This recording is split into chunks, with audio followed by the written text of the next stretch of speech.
Let's talk about surface tension. As you can guess from the words themselves, that I think this is about the surface. And suppose if I have water on one side and I have air.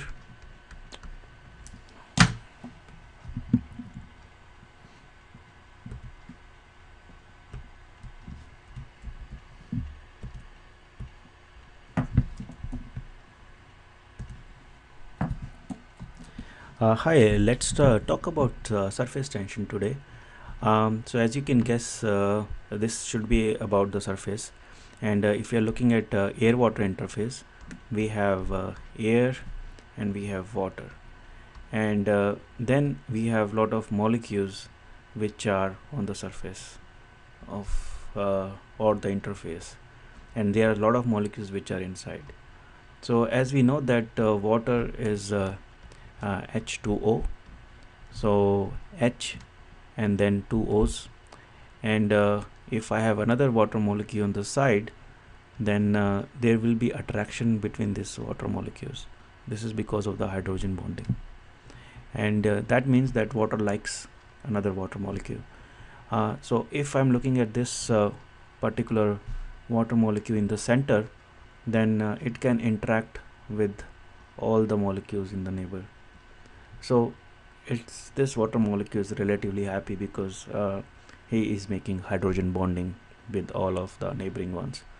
But if I'm looking at water molecule on the surface, they can only make hydrogen bonding with the certain molecules which are on the side or maybe in the bottom, but there is nothing on the top, and that's why they are not happy, and they have to be at higher energy state. So the energy state of all the molecules on the surface will be higher, and that's why the water will tend to take a shape, so that the surface is minimum between the air and water. So that's why when there we have the rain and water is falling, then we'll have, if you look at these particles, they are all in the spherical shape. The water is in spherical shape. That is because the sphere give you the minimum surface for a particular volume. However, when you put this molecule on something which is not very attracted to the water, or it's coated with the oil, then it will be in the spherical shape, but it will show a little bit of bend. That is because there is a gravitational force acting on it, trying to push water towards the surface, and that's why the droplet is little bit deformed, right? However, if I have another surface, and that surface could have like a negative charge on it, or maybe a positive charge on it, then water can also interact with the surface, and in that case water will flat out on it. Or if the attraction is much more, then it will completely flatten up. And this is what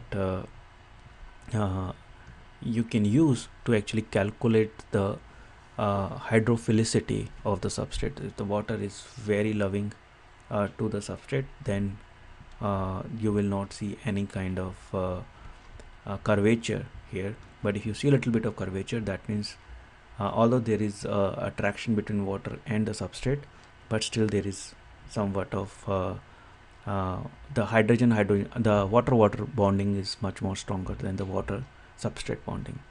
So this is what is used to calculate the hydrophobicity. Now, how do we calculate surface tension? So surface tension can be calculated by doing one of the experiment. So suppose if you keep wires like this, and in that wire you have one wire which can move in this direction, and then you have a layer of the liquid between these frames, because this so if you look at the side view, this liquid is exposed to air, and because it is exposed to air, there is a tension. So we'll have 2 into area into tension.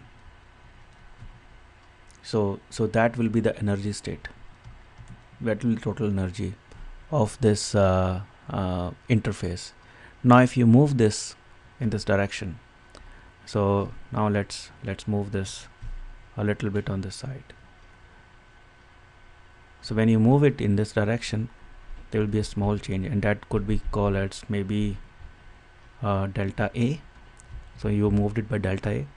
So now delta A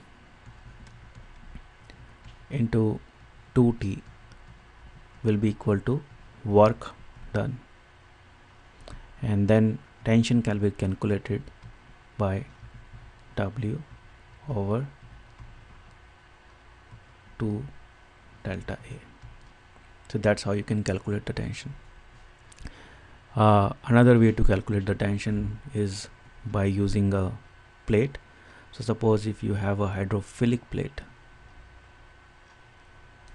and then there is a water, because water likes to be with the plate, so it will be on the plate, and then this is a air and this is the water. So because the water likes the plate, it will try to pull the plate down, and the more the surface tension is, more is the pull. So by calculating the weight of this plate, we can calculate the surface tension. So this is another method to calculate the surface tension. And if you're looking for the details on this concept, you can always click in our next video. Thank you.